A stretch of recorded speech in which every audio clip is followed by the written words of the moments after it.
Hello, welcome to Triple M Education Center. So I have a very good question, very interesting question. When you look at this question, take just a very good look at it. Then you will agree with me that indeed this question is very, very interesting. Let's see what the question says. So two perpendicular forces are acting on a block of mass 10 kg as shown. So we have this diagram, and this diagram, it has a mass of 10 kg, and we have two forces acting on this diagram. So we have the 4 Newton force, we also have the 3 Newton force. So the question says, what is the acceleration of the block? So we are being told to calculate the acceleration over the block. So now, we all know that the formula that we use to find the force or the acceleration is known. Since when you create data here, let's say we create data over here. So let's say we create data over here. We know that the force we have, the force that we have here, it is not the 4, it is not the 3. This is where the trick part is. Then the mass we have, which is 10 kg. Acceleration we don't have. Force, of course, we have, but how are we going to get this force? Is it 3 or is it 4?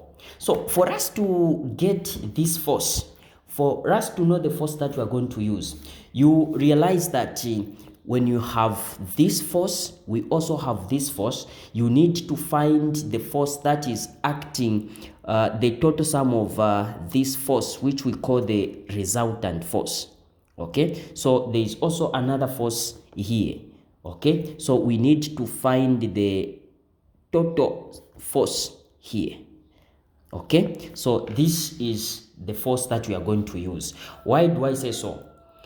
We know the resultant force that is the single force that results from the combination of two or more forces, right?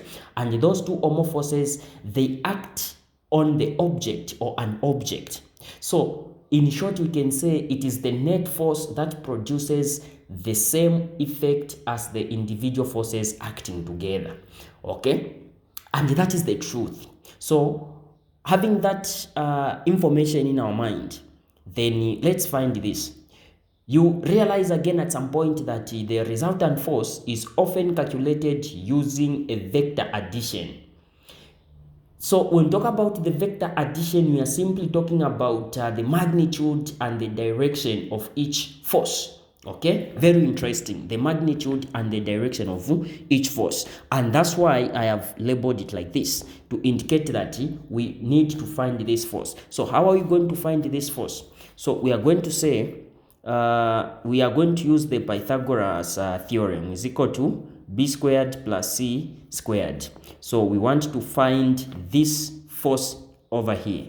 Okay, so it's equal to b squared or c squared. You can start with any, so let's say 4 squared plus 3 squared.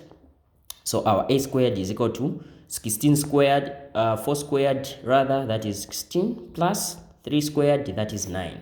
So a squared, remember, it's the sum, that is the resultant force, the sum of the forces acting on an object, and this is exactly what we are doing. So 16 plus 9 gives us 25. Then we find the square root of this. So a is equal to 5.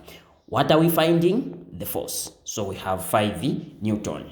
Okay, so now we can go back to the data that we created. It is now as easy as this. Okay, this is kg. It is now as easy as this. So now we can go and get it, the answer, on a silver plate now. So we are going to say force is equal to mass times the acceleration. It's the product of force and the acceleration. So we are looking for force, the acceleration rather, so over m.